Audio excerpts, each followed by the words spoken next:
En el video anterior vimos cuáles son las necesidades que debe cubrir una cuota de alimentos. Pero la pregunta que sigue sería, ¿cuál es el monto que tiene que tener la cuota de alimentos? ¿Qué dice la ley? Bueno, esta es una pregunta que también frecuentemente se da en el estudio.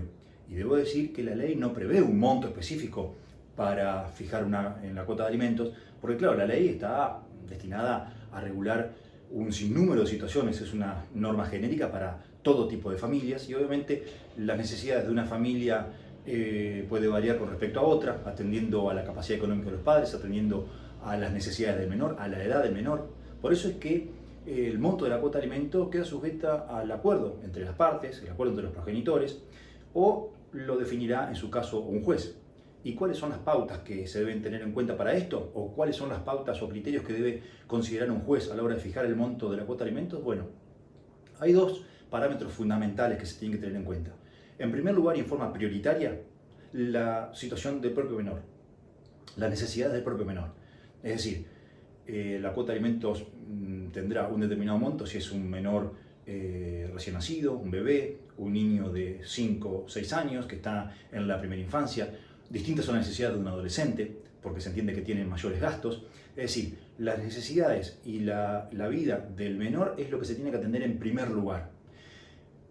Porque también puede suceder que con una misma edad un menor tenga mayores gastos porque tenga alguna afección de salud, por ejemplo, que atender, que no sean cubiertos por la obra social, y esto genera mayores gastos, por lo cual en ese caso la cuota de alimento deberá ser un poquito por encima del promedio de la media, por decirlo de alguna manera. Pero bueno, en resumidas cuentas, el primer factor que se tiene que tener en cuenta son las necesidades del propio menor. Es decir, prioritariamente se tiene que atender al interés superior del niño. La necesidad del menor es lo que se tiene que cubrir básicamente con la cuota de alimentos. Luego, en una segunda instancia se tiene que analizar la capacidad económica de ambos progenitores. No solamente del padre o madre que no convive con el menor, sino también la capacidad económica del padre o madre conviviente. La capacidad económica de ambos padres se tiene que tener en cuenta a la hora de fijar un monto de alimentos, se tiene que tener en cuenta cuál era el nivel de vida de la familia cuando la pareja convivía, y se tiene que tener en cuenta también cuál es la situación económica en particular de la madre o padre que convive actualmente con el menor y la situación económica del padre o madre que no convive, porque puede tener un trabajo en relación de dependencia, o puede trabajar por su cuenta, o puede estar desempleado, puede tener alguna incapacidad que le impida desarrollar alguna actividad laboral con normalidad. Puede ser que no tenga un trabajo registrado, pero que sea autónomo, monotributista, o que tenga una capacidad económica comprobable, como por ejemplo cuentas bancarias, bienes, automotores, inmuebles, etc. Es decir, de todo ese cúmulo de información que se pueda recolectar del padre o madre no conviviente, se va a poder determinar o se va a poder tener un panorama de cuál es la capacidad económica del padre. Y en base a esta capacidad económica se puede adicionar a la necesidad del menor para redondear una cuota de alimento que sea razonable a ese estado de situación familiar. Por supuesto que todo se simplifica y es de buena práctica simplificar las cuestiones cuando el padre o madre no conviviente tiene un empleo en relación de dependencia y tiene un sueldo. Por eso es que es muy común ver o escuchar que la gente dice, bueno, sí, cuando se reclama cuota de alimento lo que le corresponde es el 20% del sueldo.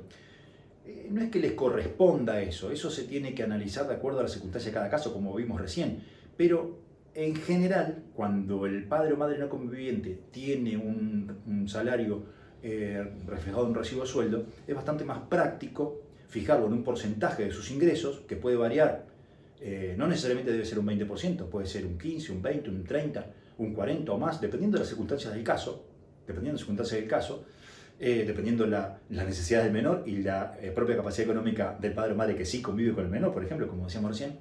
Pero es más práctico fijarlo en un porcentaje de sus ingresos, porque también es una manera de tratar de mantener inalterable la cuota de alimento con el transcurso del tiempo. Porque a medida, obviamente si fijamos la cuota de alimento en un porcentaje del sueldo, a medida que el sueldo se actualice, también se va a ir actualizando la cuota de alimentos.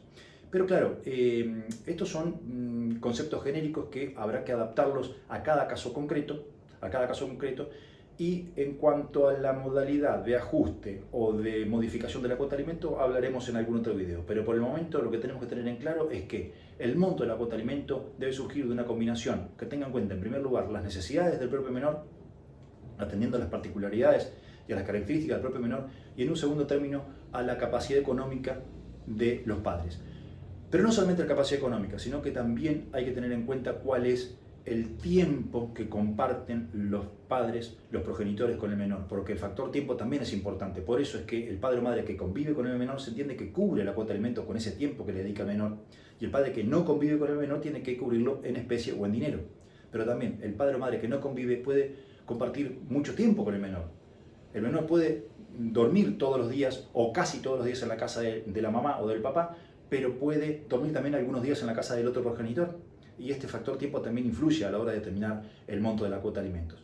Son todos factores a tener en cuenta que por supuesto estoy a disposición para poder ampliarlos, aclararlos en la medida que les interese. Así que bueno, en la próxima veremos cuáles son los factores a tener en cuenta para actualizar o modificar la cuota de alimentos. Hasta la próxima.